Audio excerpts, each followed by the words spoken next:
Rabbil Alameen, on the age of Aisha radiallahu ta'ala anha. And the name of the collection was More Than Just a Number. And the idea was to make sure that we don't only contextualize the age of Aisha radiallahu ta'ala anha in broader context, using an interdisciplinary approach, as did Asadullah along with Dr. Brown, or looking at what the definition of a child has been and is today and will be in the future, but instead to actually reclaim the entire narrative about Aisha radiallahu ta'ala anha. And I've told this story in the past before about an incident that I had with a woman at University of Florida who could not come to terms or grapple with this particular issue of the age of Aisha radiallahu ta'ala anha.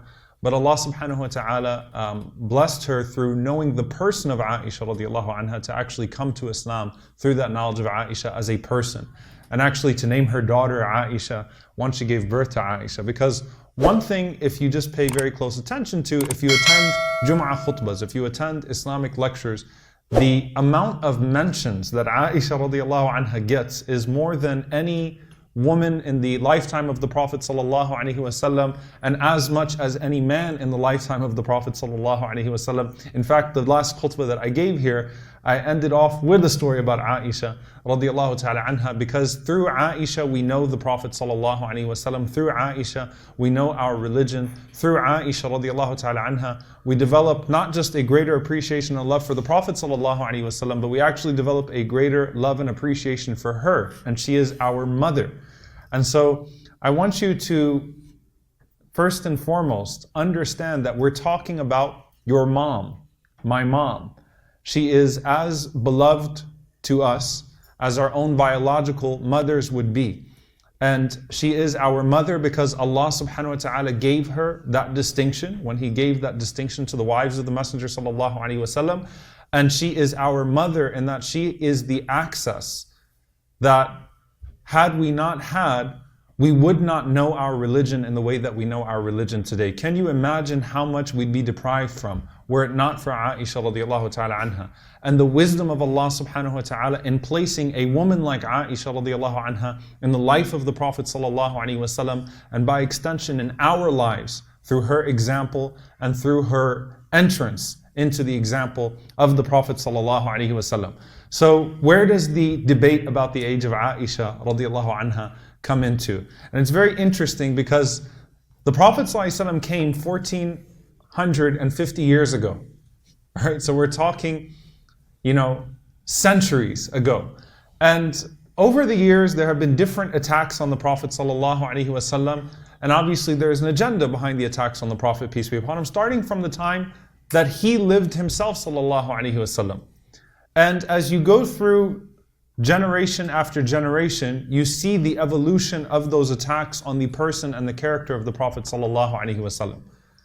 This particular topic, which is a favorite talking point of Islamophobes today, was not just a minor point or a footnote in the talking points of Islamophobes over 13 centuries. It was completely non-existent, meaning you cannot find in the hundreds and hundreds of books of attacks on the Prophet ﷺ's character, from Quraysh to the Orientalists to the early European writers on the character of the Prophet ﷺ, you cannot find a single attack on this particular facet of the Prophet ﷺ's life.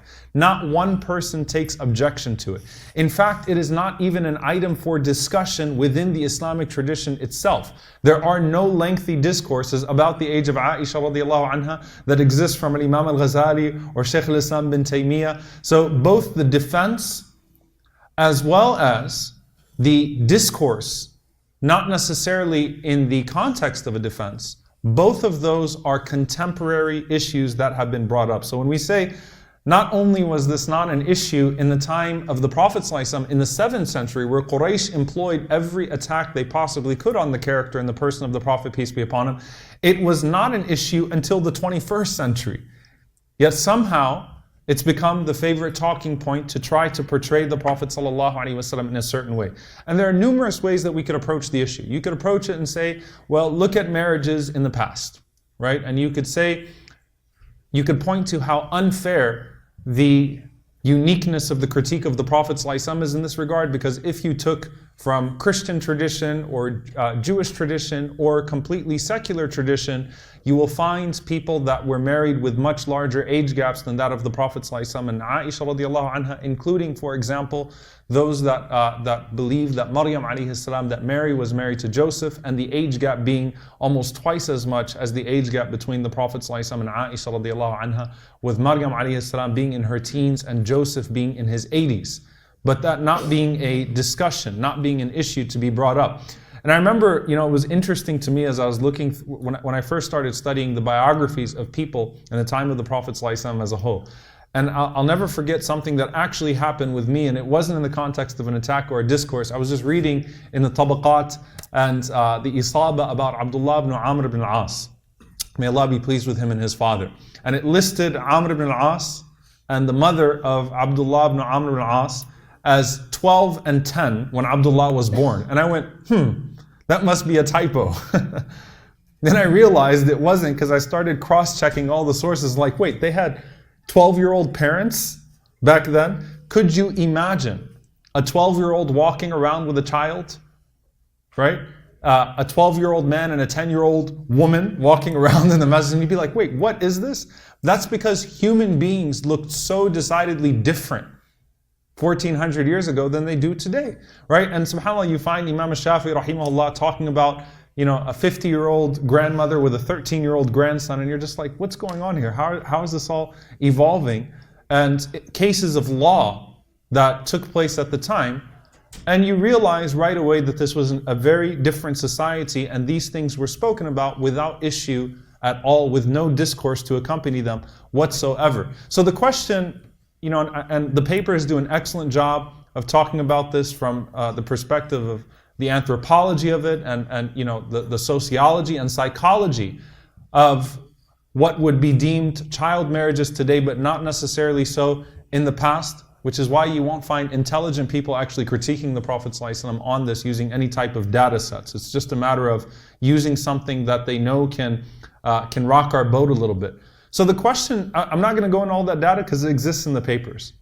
But I will say this.